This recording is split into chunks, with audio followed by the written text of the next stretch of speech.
বিজেপিতে একজন কর্মী হিসেবে যোগ দিয়েছি, কিন্তু কিছু কথা আমার বলার আছে আপনাদেরকে।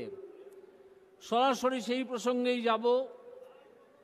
আপনারা এবং আমি এবং আরও সকলেই এখানে উপস্থিত যারা আছেন, একটা রাজ্যে বাস করি যার ক্ষমতায় আসীন একটি দল, তার নাম আমি মুখেও আনতে চাই না, কারণ এই দলটি সম্পূর্ণ দুর্বৃত্ত দ্বারা গঠিত।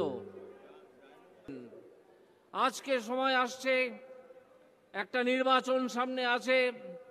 এই নির্বাচনে সেই দুষ্কৃতী দলকে একটা শিক্ষা দিতে হবে।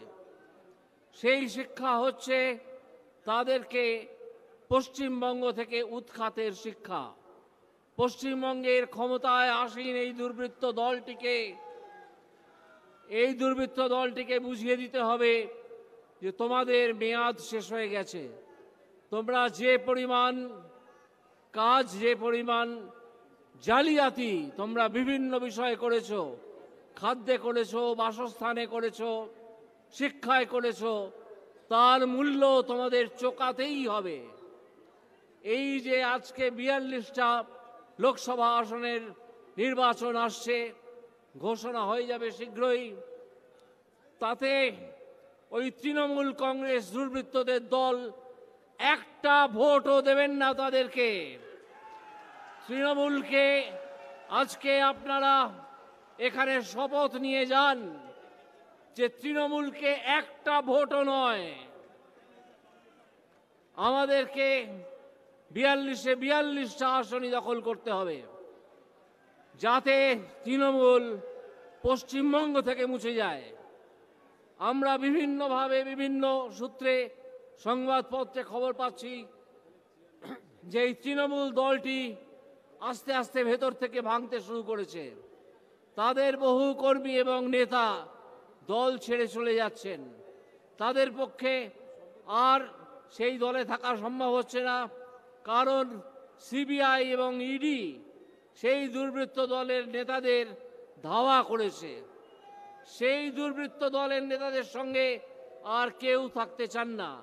এমনকি দু একজন যদি ভালো নেতা থেকে থাকেন, তিনিও বেরিয়ে যাচ্ছেন দল থেকে।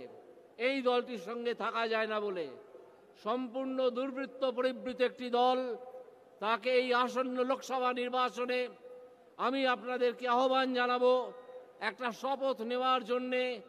আজকে আপনারা এই লক্ষ লক্ষ মানুষ এখানে হাজির হয়েছেন, তারা একটা শপথ নিয়ে যান। তারা তাদের এলাকায় এইটুকু অন্তত প্রচার করুন যে এই দুর্বৃত্ত দল তৃণমূল কংগ্রেসকে একটা ভোটও দেওয়া যাবে না। তারা নারী নির্যাতন করেন, সন্দেশখালীর ঘটনা আপনারা জানেন। শিক্ষা দুর্নীতি, খাদ্য দুর্নীতি, বাসস্থান দুর্নীতির কথা আমি তো বললাম।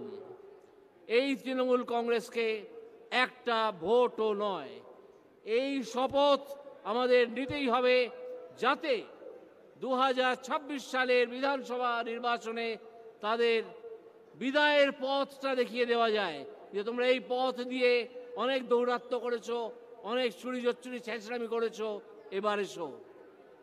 তাই সেই জন্যে এই লোকসভা নির্বাচন থেকেই তার উদ্যোগ নিতে হবে।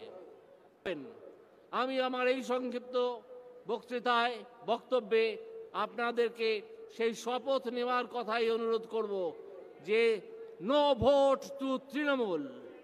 তৃণমূলকে একটা ভোটও নয়,